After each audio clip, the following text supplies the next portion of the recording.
এই কর্তব্য সম্পাদন করার মাধ্যমে আমরা শ্রীকৃষ্ণের অপ্রাকৃত সেবা করে থাকি। কিন্তু জাগতিক অথবা পারমার্থিক যাই হোক না কেন, অন্যের ধর্ম অনুকরণ করা অপেক্ষা মৃত্যুকাল পর্যন্ত স্বধর্মে নিষ্ঠাবান থাকা প্রত্যেকের একান্ত কর্তব্য।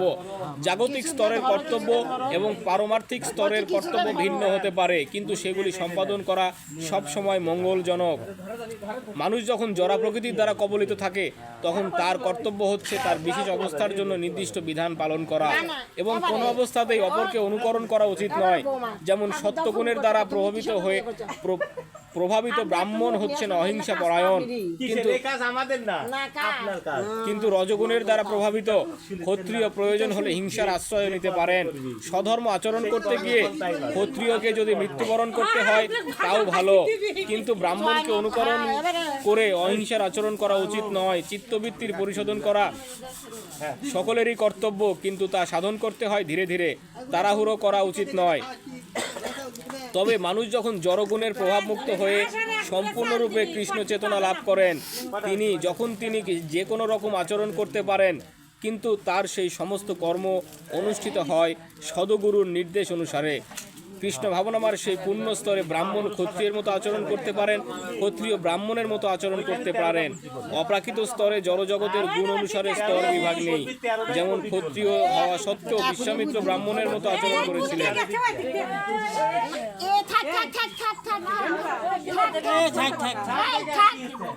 আবার ব্রাহ্মণ হওয়া সত্ত্বেও পরশুরাম ক্ষত্রিয়ের মতো আচরণ করেছিলেন। তারা অপ্রাকৃত স্তরে অধিষ্ঠিত ছিলেন, তাই তারা এভাবে আচরণ করতে পারতেন।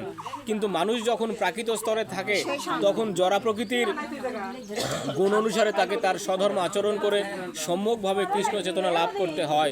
অর্জুন উবাচ, শ্লোক 36, অথ কেন প্রযুক্ত হয়েও পাপ চরতি পুরুষ অনিচ্ছন্নপি বাষ্ণেয় বলাদিব নিয়োজিত। অর্জুন বললেন, হে বাষ্ণেয়, মানুষ কার দ্বারা চালিত হয়ে অনিচ্ছা সত্ত্বেও যে কোনো বলপূর্বক নিয়োজিত হয়েই পাপাচরণে প্রবৃত্ত হয়। ভগবানের অবিচ্ছেদ্য অংশ জীব মূলত চিন্ময়, পবিত্র ও সমস্ত জড়কলুষ থেকে মুক্ত, তাই সে জড়জগতের পাপের অধীন নয়। কিন্তু সে যখন জড়জগতের সংস্পর্শে আসে, তখন সে বিনা দ্বিধা ইচ্ছাকৃতভাবে এবং অনিচ্ছাকৃতভাবে নানা রকম পাপ কার্যে লিপ্ত হয়। তাই এখানে অর্জুন জীবদের এই বিকৃত স্বভাব সম্পর্কে শ্রীকৃষ্ণের কাছে যে প্রশ্ন উত্থাপন করেছেন তা খুবই ন্যায়সঙ্গত। যদিও কখনো কখনো জীব পাপকর্ম করতে চায় না, তবুও সে পাপকর্ম করতে বাধ্য হয়। আমাদের দেহের মধ্যে অবস্থান করে পরমাত্মা কিন্তু তাদের পাপকর্ম করতে অনুপ্রাণিত করে না, কিন্তু তা সত্ত্বেও জীব পাপ কার্যে লিপ্ত হয়। তার কারণ ভগবান পরবর্তী শ্লোকে বর্ণনা দিয়েছেন।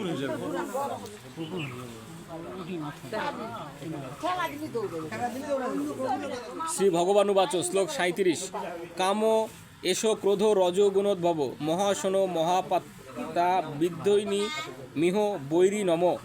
পরমেশ্বর ভগবান বললেন, হে অর্জুন, রজগুণ থেকে সমুদ্ভূত কামী মানুষকে এই পাপে প্রবৃত্ত করে। এই ত্রৈপাপী কামী ক্রোধে পরিণত হয়। কাম সর্বগ্রাসী পাপাত্মাক, কামকেই জীবের প্রধান শত্রু বলে জানবে। জীব যখন জড়া প্রকৃতির সংস্পর্শে আসে, তখন তার অন্তরে শাশ্বত কৃষ্ণ প্রেম রজগুণের প্রভাবে কামে পর্যবসিত হয়। টক তেঁতুলের সংস্পর্শে দুধ যেমন দই হয়ে যায়, তেমনি ভগবানের প্রতি আমাদের অপ্রাকৃত প্রেম কামে রূপান্তরিত হয়। তারপর কামের অতৃপ্তির ফলে হৃদয়ে ক্রোধের উদয় হয়। ক্রোধ থেকে মোহ, এভাবে মোহাচ্ছন্ন হয়ে পড়ার ফলে জীব জড়জগতের বন্ধনে স্থায়ীভাবে আবদ্ধ হয়ে পড়ে। তাই কাম হচ্ছে জীবের সবচাইতে বড় শত্রু। এই কামই শুদ্ধ জীবাত্মাকে এই জড়জগতে আবদ্ধ হয়ে থাকতে অনুপ্রাণিত করে। ক্রোধ হচ্ছে তমগুণের প্রকাশ। এভাবে প্রকৃতির বিভিন্ন গুণের প্রভাবে কাম, ক্রোধ আদি চারিত্রিক বৈশিষ্ট্যের প্রকাশ পায়। তাই রজগুণের প্রভাবকে তমগুণে অধঃপতিত না হতে দিয়ে যদি ধর্মাচরণ করার মাধ্যমে সত্যগুণে উন্নীত করা যায়, তাহলে আমরা পারমার্থিক অনুশীলনের মাধ্যমে ক্রোধ আদি ষড়রিপুর হাত থেকে রক্ষা পেতে পারি।